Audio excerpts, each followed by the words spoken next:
Study Section 7, English Phonological Rules 1. Introduction. While discussing generative phonology, we discuss the phonemic underlying and phonetic surface levels representation. We also learned that these two levels are the phonological rules, P rules of a language, specifically English in this case. In this study section, you will learn about some of the phonological rules of English, which serve as interface between the levels of representation. Learning outcomes for study section 7. When you are studying this section, you should be able to define and use correctly all of the keywords printed in bold. Discuss the functions of phonological rules. Exemplify cases of vowels nasalization rule. Exemplify cases of homogenic nasal rule. Exemplify cases of lateralization rule. Exemplify cases of English morphophonemic. Exemplify cases of vowels reduction rule. 1. The nature of phonological rules. Rules are instructions indicating how a thing should be done. They explain regularity in language. When a language phenomenon is recurrent, i.e., having the same pattern, it has a tendency to be guided by a rule or a set of rules. Phonological rules are between the two levels of representations in languages. Do not forget, we are dealing specifically with English phonology here. Hence, we can say phonological rules are between the phonemic and phonetic levels of English. Let us take another look at the diagram we saw while discussing generative phonology theory. Input, phonemic, in brackets, underline, level of representation, in brackets, mental representation. P rules, in bracket, output, phonetics, in bracket, surface, level of representation, real sounds. At the phonemic level is a phoneme, which is the dictionary form of the sound. The transcription at the phonemic level is the abstract type found in the dictionary. It is the mental representation of the sound. Let's look at the word man. The phonemic form is transcribed man. However, a phoneme occurring in a particular context has a tendency to be affected by a particular P rule, which processes it and comes out with the output.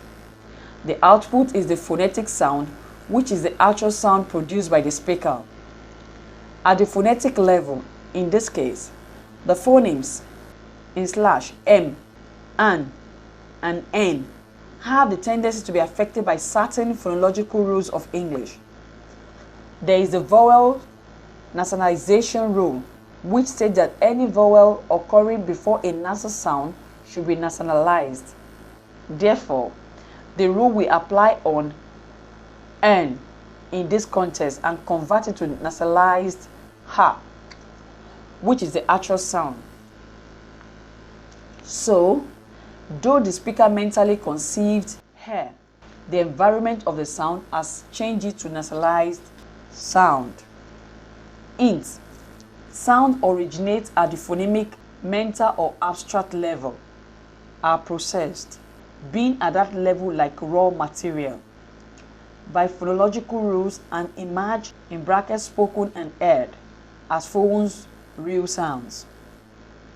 Do not forget that phonology is about how sound pattern in a particular language. In this case, we are dealing with how sound pattern in the English language. Do note that there is hardly any rule of language without an exception. Therefore, some of the rules to be discussed may have few exceptions, but what counts for generalization is the frequency of occurrence. When something occurs frequently, it forms a pattern. Let's take a look at the characteristics of phonological rules. P rules often specify two things. These are 1. The class of the sounds affected by the rule, and 2. The context or environment where the rule applies. E.g., aspiration rule affects voiceless plosives, and the context is when they occur as first sounds of a stressed syllable. Most P rules applies to classes of phonetically related segments, not to classes of unrelated segments. For instance, the homogenic nasal rule affects the natural class nasals M, N, ing, not to the unnatural class M, N, K. P rules transform the phonemic level to the phonetic. They often state what class of sound is affected by the rule and the context in which this takes place. E.g., the nasal rule transforms man, which is phonemic, to man, which is phonetic. English oral vowels change to English nasalized vowels when they occur before nasal sounds. Please note that English has only oral vowels at the phonemic level. This is why no nasal vowels will be listed among English phonemes. Note, phonological rules sometimes have exceptions, but negligibly few. Now, let us discuss some other vital issues. One of them is that sounds tend to be modified by the environment in which they occur. The phonetic environment before or after a sound may influence how the sound is pronounced. This is why a sound in isolation may sound different from the same sound in a context. This may confuse a non-native speakers of English who may be rather sensitive to such deviations from the expected pronunciation. The example of man above illustrates the nasal sound N following the vowel R has a tendency to color it with nasality. The explanation for this is that while pronouncing R, English speakers get ready for the following sounds, e.g. N and M.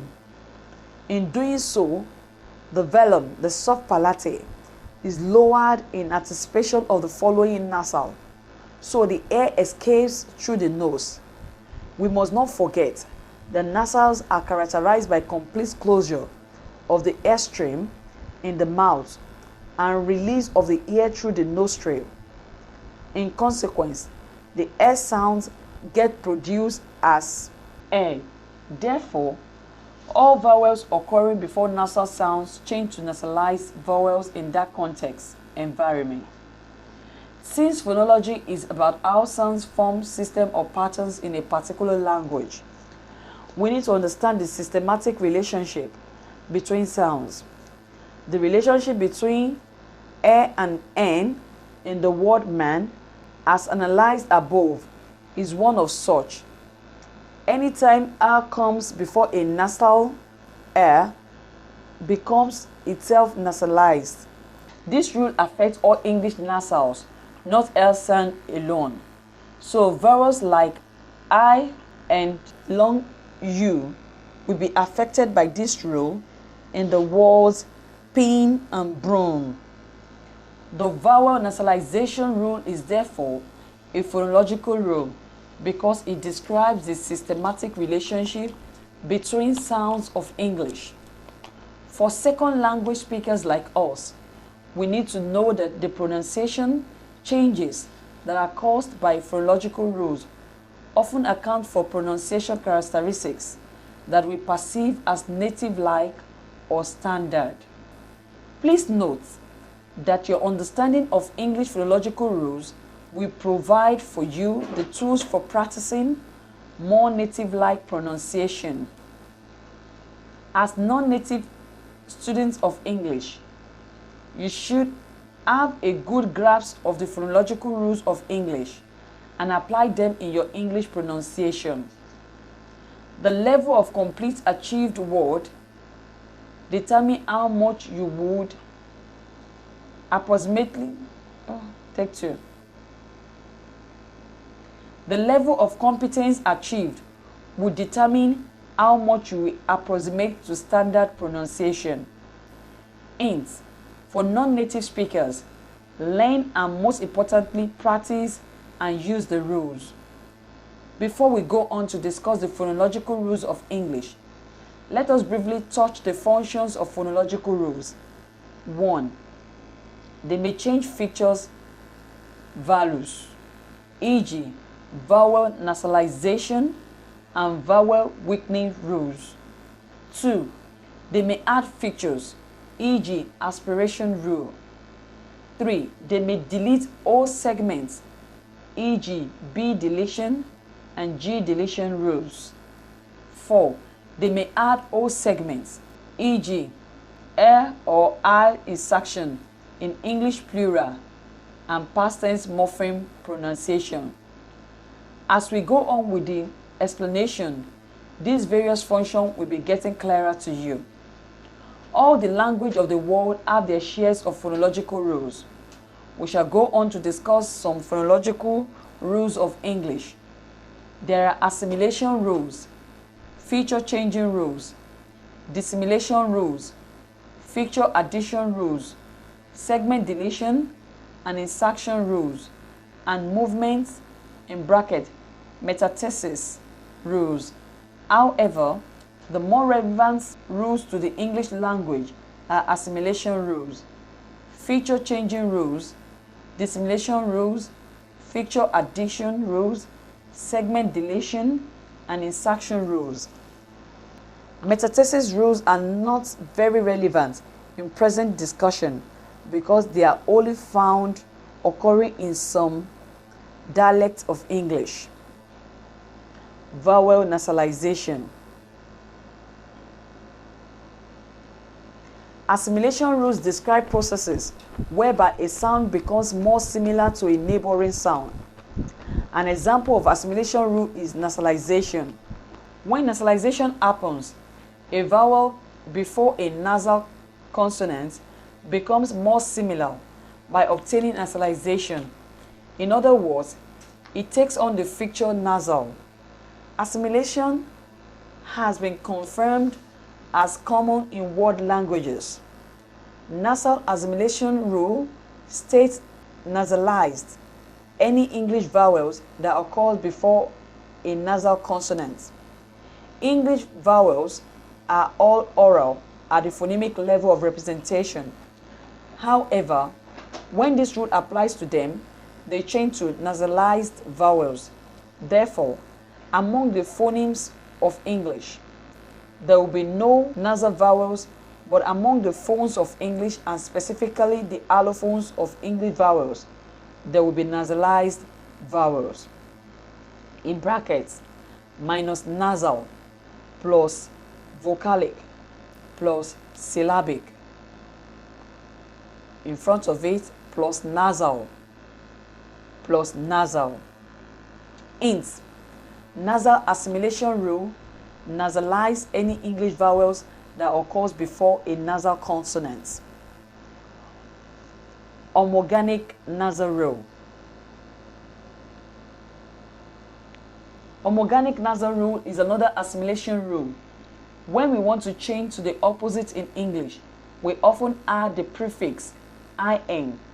This in, when pronounced, is realized in three forms, which are, in brackets, in minus, im, and ing, depending on the succeeding sound. It is realized as im when it occurs before a bilabial sound, as in impossible, before a velar sound, as in incorrigible, and remain as in before a velar sound, as in indiscriminate, and in all other contexts, such as before a vowel and the word inordinate. In with a diagram occurring as in, and ing. Hint: homorganic nasal rule the prefix in changes to in before bilabials and ing before velar sounds. Lateralization rule. It is a lateral sound that could function as the peak of an unstressed syllable in English. Let us look at the following examples. Rebel, hospital, little, sizzle. When an English consonant occurs before a syllabic lateral sound in English, it should be laterally released. Therefore, B, T, and Z in the example above should be laterally released. The words therefore become aspirated L, hospital, aspirated L, little, aspirated L, and sizzle, aspirated L. In these detailed phonetic forms, the context for this rule is before a syllabic lateral sound. This has a natural phonological explanation because sounds tend to be modified by the environment in which they occur. P in brackets, P aspirated, plus lateral, plus syllabic. Int, lateralization rule. When an English consonant occurs before a syllabic lateral sound in English, it should be laterally released. English morphophonemic rules for the plural and past tense morphemes. The plural morpheme S is expected to be pronounced as Z. However, it changes to X when it is added to a noun that ends with a voiceless sound. For instance, though bag plus S is pronounced as bags, bat plus S is pronounced as bats. In bats, the sound Z, which is voice sounds, assimilates to the preceding voiceless sounds and becomes its voiceless counterparts.